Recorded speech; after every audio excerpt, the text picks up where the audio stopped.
को व्याकरण जिनने पढ़ाया वो मथुरा के मौर्य जी करके चतुर्वेदी हते, और उनमें बुद्धि बल और देह बल दोनों को मैंने एक साथ समन्वय बड़ो अद्भुत देखो। जितने तगड़े पंडित हते उतने तगड़े पहलवान हते। गुजरन के बड़े बड़े तगड़े शरीर वाले छोरान को यूं ही फेंक देते उठा के, ऐसा तगड़ो सामर्थ्य है। तो वो क्या करते, उनको लगभग कंठ आती पंक्ति, तो आंख बंद करके बताते कि बाबा या के नीचे 18वीं पंक्ति देखो, यूं करके बस यूं निर्देश करते रहते। तो मुसु कहते कि ये न्याय क्यों पढ़ो जाए बाबा, इनके गुरुजी मालूम नहीं, तो कहते कि यालियो पढ़ो जाए बाबा कि न्याय वो जो है निकषा है, वो जैसे अपन पत्वा को लोहे की चक्कू को या कोई ऐसे वाकू औजार को जब अपन घिसके वाकू एकदम पैनो बनावे, ऐसे न्याय जो है ऐसा पत्थर है कि जहाँ पे बुद्धि को तीव्र किया जाए, घिसे हो जाए, और घिसते घिसते घिसते जैसे सुई को छिद्र जो है बहुत सूक्ष्म हुए और बड़ी मुश्किल से जो बहुत छोटी और बहुत ही एकदम सूक्ष्म सुई होवे, उनमें धागा पोनो बड़ा मुश्किल काम है। ऐसे ही भगवत तत्व में भगवत तत्व को समझना, भगवत तत्व रूपी व सूक्ष्मता में सु अपनी बुद्धि अवकाश हो जाए, वह में अवकाश ग्रहण कर ले, याली अपन को न्याय पढ़ना जरूरी है। तो आज मुझको उनकी बात याद आई कि यालिए यदि वो लोकगत बुद्धि अगर अपनी नहीं दूर होगी, वो लोग अगर नहीं वामेसु ऊपर नहीं उठे करके श्री महाप्रभु ने कही कि लोकान त्यजंती, वाके बाद चरणारविंद के प्रति आकर्षण होना आवश्यक है। चरणारविंद रूपी जो तत्व है वह चरणारविंद रूपी तत्व को समझना जरूरी है। तो ते चरणात पत्रम आश्रिता भवंती, वाके बाद उनमें ऐसी योग्यता विकसित हो आवे जब वो लोक से ऊपर उठे कि चरणारविंद में जाके वो बैठ सके, वह चरणारविंद की छांव में, वह चरणारविंद रूपी जो आतपत्र है, जो छत्री है, जो छांव देने वाला पदार्थ है, वह के नीचे जाके बैठ सके। निरंतरंच तादृशैः सह तथा भगवत गुणगानं कुर्वन्ति। और तीसरो कह रहे हैं कि निरंतरंच तादृशैः सह तथा भगवत गुणगानं कुर्वन्ति, वो परस्पर मिल के भगवत गुणगान करें। यथा देहादीनाम अस्मरणम भवति, वो कथा ऐसी होनी चाहिए कि जहां में हमको देहानुसंधान तक नहीं रहे।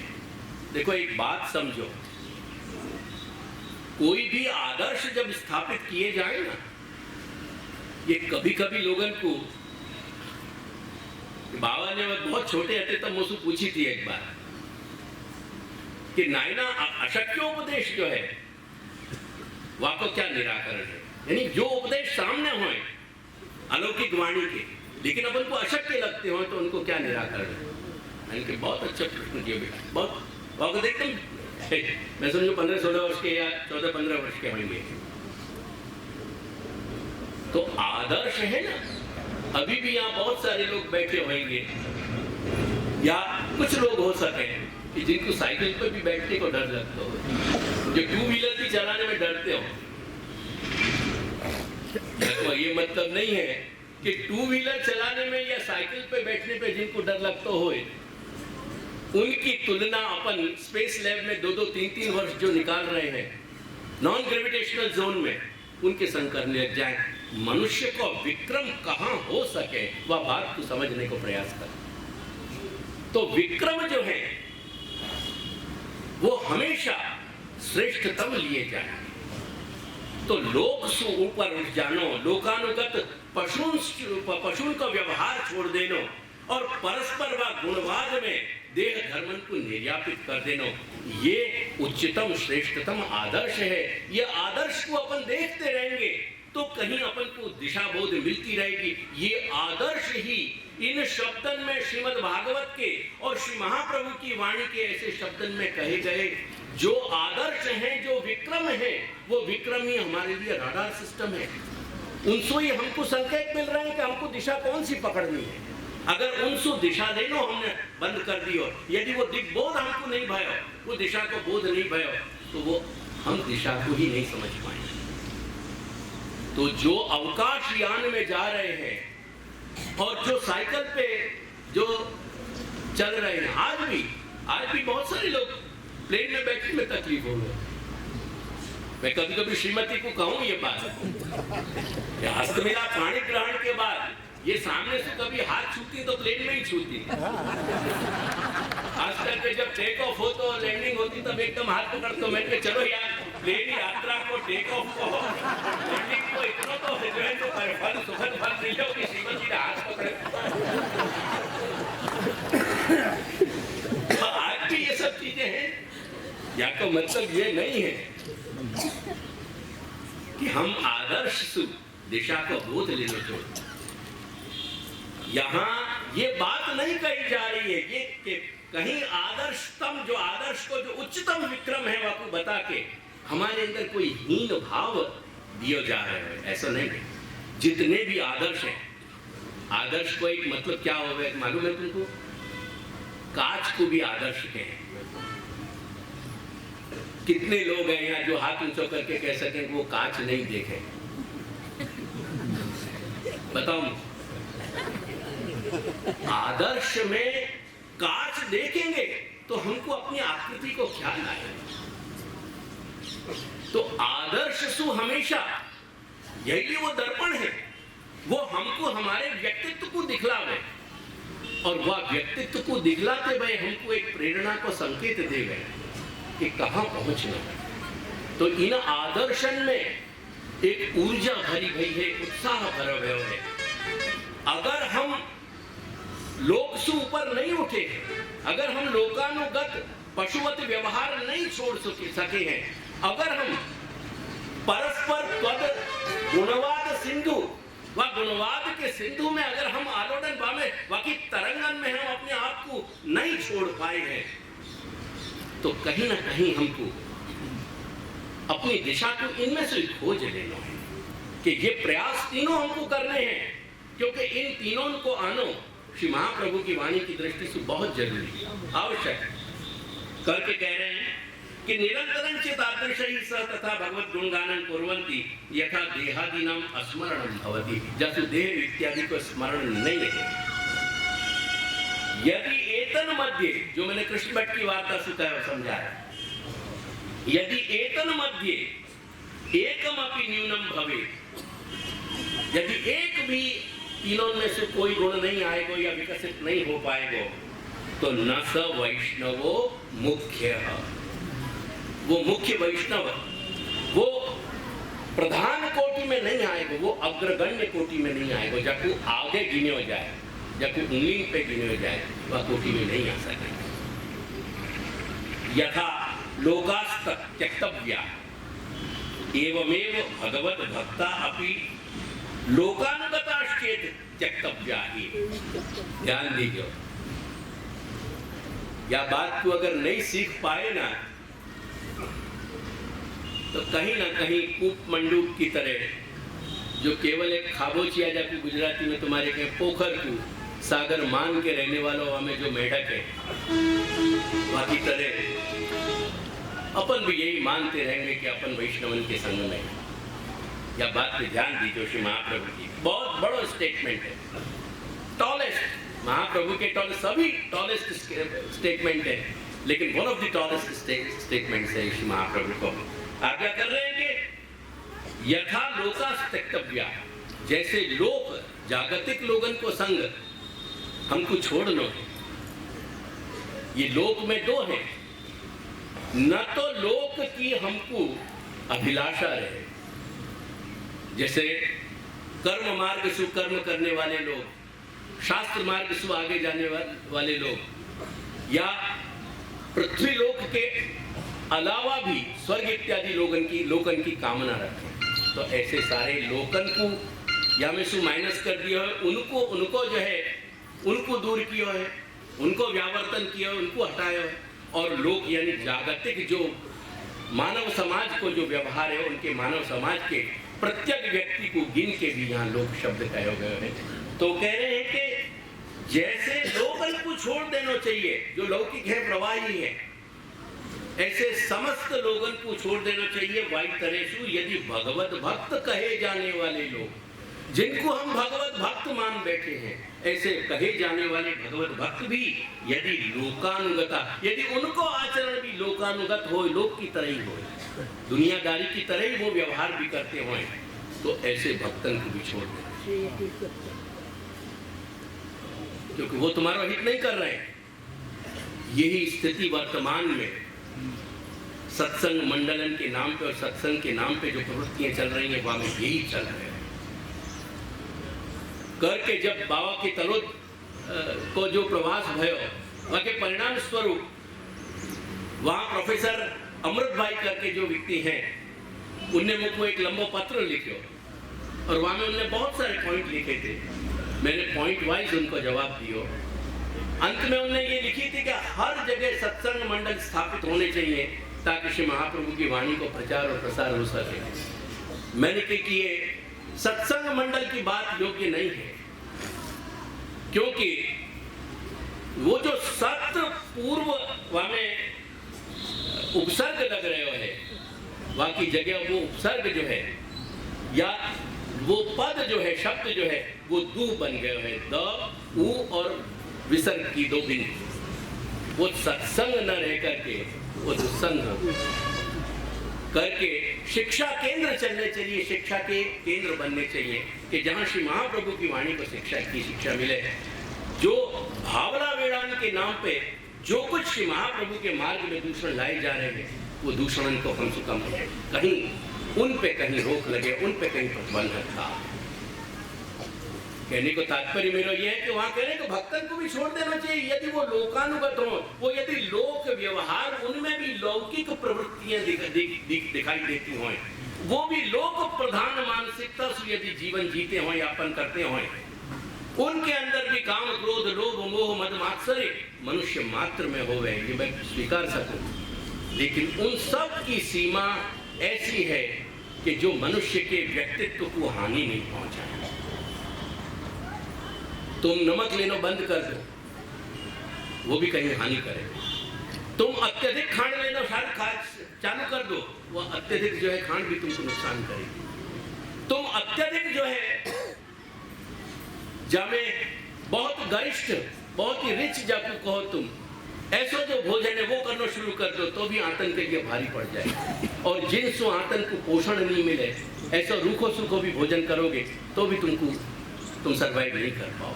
अति जहां भी अति हो रही, तो काम क्रोध लोभ मोह मद मात्सर्य, इनकी जहां एक सीमा है, इनकी जहां एक मर्यादा है, इनको जहां जैसो एक लोकोपयोग है, जाकू भगवान ने अपने विश्व दर्शन के प्रसंग में ये समझाया, जो अनंत कोटि ब्रह्मांडात्मक विराट के दर्शन ने कराए, वह प्रसंग में ये समझाई ये सब बातें कि मैं क्या क्या हूं, मैं काम भी हूं, मैं लोभ भी हूं, मैं मोह भी हूं, पर वो क्या है, वो काम क्रोध लोभ मोह मद मात्सर्य क्या है, वह एक के अंतर्गत ही, कहीं शब्द मुखेन नहीं है तो शब्द मुखेन नहीं है, शब्द सु नहीं कहिए जो बात, वो तात्पर्य रूप से अर्थ से वहां घटित हो रही है। तो कह रहे हैं कि लोकानुगताश्चेत्, उनको छोड़ देना चाहिए। लोकापेक्षया अपि एते विशेषतः तक्तव्या।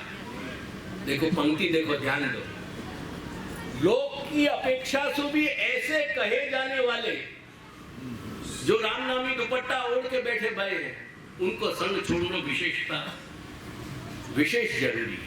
क्यों विशेष जरूरी है? तो कह रहे हैं, आज्ञा कर रहे हैं श्री महाप्रभु कि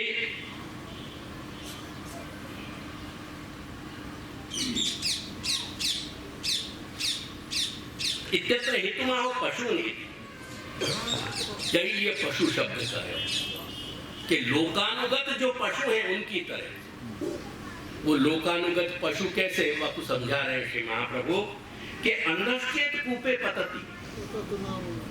अंधो यदि चलते चलते रास्ता में नहीं दिखे, कुआं में गिर जाए तो समझ में आवे कि क्यों गिर गए। युक्तम तक महाप्रभु स्वयं आज्ञा कर रहे हैं कि योग्य है वो बात। चक्षुष्मान चेत पतति, सब महानंद, वो महानंद है करके कह रहे हैं। श्री महाप्रभु आज्ञा कर रहे हैं कि त्यक्त्वा पश्चात चरण शरणता। जब तक हम लोक और लोकानुगत इन दोनों वस्तुओं को नहीं समझेंगे, इन दोनों तात्पर्य इनको नहीं समझेंगे, और जब तक हम लोक और लोकानुगत इन दोनों व्यवहारंसु अपने आप को जल कमलवत सुरक्षित नहीं करेंगे, तब तक चरण शरण सिद्ध नहीं होगी। यानी आज्ञा कर रहे हैं कि त्यक्त्वा पश्चात चरण शरणता। अब ये चरण शरणता कह के आतपत्र क्यों कहो, या तो तात्पर्य श्री कर्दम ऋषि बता रहे हैं कि आतपत्र ग्रहणात् इदानीम इव भगवान यस्य प्रसन्नो भवति तथा सति शरणागतश्चे। श्री कर्दम जो है वो सामने भगवान को साक्षात्कार कर रहे हैं। तो यालिए चरणात पत्र कहो, यानी चरणात, ये जो शब्द कहो चरणात पत्र, वह को तात्पर्य क्या भयो, यहाँ क्यों चरणात पत्र कहना पड़े कि चरण जब आत पत्र बन जाए, यानी उनकी असर ऐसी होने लगे कि जासु आतपसु, जो निदाग है, जो संपूर्ण सांसारिक ताप है, उन तापन से जो भगवत भक्त अपने बीज भाव के कारण पीड़ित हो रहे हैं, वह कुछ छांव मिलने लग जाए। जैसे बहुत ही ताप धूप सु एकदम संतप्त व्यक्ति हो और वह को कहीं कोई छाया मिल जाए, तो जैसे तुम लोग कहो ना गुजराती में हाश થઈ जाए, वो हाश हो जाएगा। तो वो कब होगी, वो आतपत्र चरण कब बनेगा कि जब तुम लोकानुगत, लोक और लोकानुगत पशुओं का जो व्यवहार है, बाकी तरह जो तुम जी रहे हो, वासु तुम ऊपर उठ जाओगे, तो वो चरणारविंद जो है वो आतपत्र बन सकेगा। वा तरीका सु, जैसे या वक्त कर्दम श्री कर्दम कह रहे हैं कि मेरे सामने आप या वक्त विद्यमान हो, इदानीम या क्षण में, ऐसे ही उनके सामने भी आप प्रत्यक्ष हो रहे हो कि नहीं हो रहे हो, परंतु आपको चरण उनको आतपत्र बन जाए, अन्यथा चरण आपको आतपत्र नहीं बने। भगवत सेवा में रहते भय भी, भगवत सन्मुख रहते भय भी वो आतपत्र नहीं बना पावे लोग, वो आतपत्र नहीं हो पावे, क्योंकि न तो वो लोक से ऊपर उठ पाए हैं वह अर्थ में, और न लोकानुगत पशु की व्यवहार से ऊपर उठ पाए हैं, और न त्वद गुणवाद सिंधु में ही वो हिलोर ले पा रहे हैं। ये तीनों चीजें वहां नहीं है। यही ये ध्यान रखियो, ये बात को मैं कई वर्षों से कह रहे हूं कि सबकी दुनिया और अपनी दुनिया, ये अपनी दुनिया की बात है। अपनी दुनिया को तुम कमल की तरह बनाओ और सबकी दुनिया को तुम जलवत रहने। ये तो संभव ही नहीं है कि मनुष्य लोक को त्याग कर दे। या को मतलब ये नहीं कि आत्महत्या कर ली जाए, या को मतलब ये नहीं कि संन्यास किया जाए। वो संन्यास भी जो है अपेक्षित नहीं करके पश्चाताप निवृत्त्यर्थम, ये जो संन्यास निर्णय में श्री महाप्रभु ने आदेश दियो, वो भक्तौ ज्ञाने च, या बात को समझा।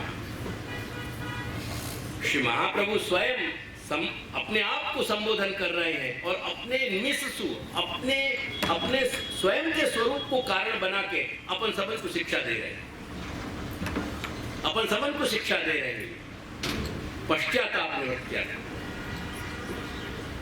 जो भगवत आज्ञा को अनुकरण स्वीकार, वापक जा बिंदु पे भगवत आज्ञा भाई, वो आज्ञाएं श्री महाप्रभु नहीं स्वीकार पाए, क्योंकि श्री महाप्रभु को भूतल को कार्य बाकी है, करके वो अवतार लीला नहीं समेटी जा सकती थी।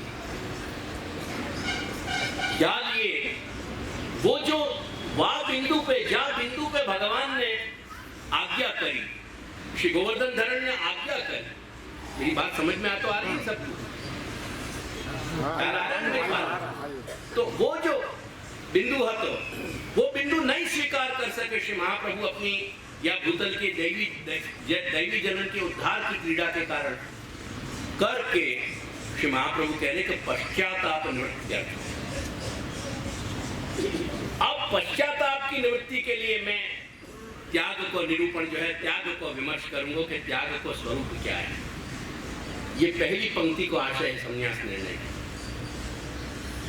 क्या स्वरूप है वाको, और वो भक्ति मार्ग में क्या स्वरूप है और ज्ञान मार्ग में क्या स्वरूप है। यानी कह रहे भक्तौ ज्ञाने, दोनों जगह सप्तम्यंत प्रयोग भएगा। तो ज्ञान भक्ति मार्ग में क्या वाको स्वरूप है, ज्ञान मार्ग में वाको स्वरूप है, ये बात कहनी पड़ी। तो यहाँ त्याग न तो संन्यास की बात चल रही है, न जगत सु पलायन की, अपने उत्तरदायित्व सु, अपने कर्तव्य सु, जहां भी हमारा अस्तित्व भगवान ने दियो है वहां से भाग जाने की बात नहीं हो रही है। वहां से भाग जाने की बात नहीं हो रही, नया संन्यास की बात है। क्योंकि भक्ति मार्ग के प्रसंग में श्री महाप्रभु ने आज्ञा कर दी नहीं कि मैं या त्याग को केवल विरह के अनुभव के लिए ही प्रशस्त मानूं, अन्यथा नहीं। और ज्ञान मार्ग के संन्यास के लिए निषेध कर दिए कि नहीं, आज के युग में, आज या कलिकाल में या युग में यदि तुम करोगे तो वहां में तुम्हारा पतन के सिवाय कुछ भी नहीं होगा। संन्यास को निषेध कर। सभी वचनन के जो अर्थ है घटन, वो सभी वचनन को एक विहंगम दृष्टि से ध्यान में रख करके उनके निर्णय किए जाएं। जैसे पक्षी आकाश में उड़ते हुए और जब वो नीचे देखे तो वो बहुत बड़ा एरिया दिखाई देवे, बहुत बड़ा विशाल मीलन फैलो है। जैसे अपन प्लेन में से देखे तो कितनी बड़ी अपनी भूखंड कितना बड़ा दिखाई देवे। या तरीका से सभी शब्दन को, सभी वाक्यन को सामने रख के अर्थघटन किया जा सके। तो ये यहाँ संन्यास को तात्पर्य नहीं है, यहाँ पलायन को त्याग नहीं है, अपने कर्तव्य छोड़ देने को त्याग नहीं है। बात इतनी सी है कि हम अपनी दुनिया को श्री महाप्रभु की वाणी के अनुरूप ढालें और सबकी दुनिया को while in Rome do as Romans do। ये जो कहावत है अंग्रेजी, जैसे लोक चाल सु चलो, व्यवहार में जैसो जागतिक व्यवहार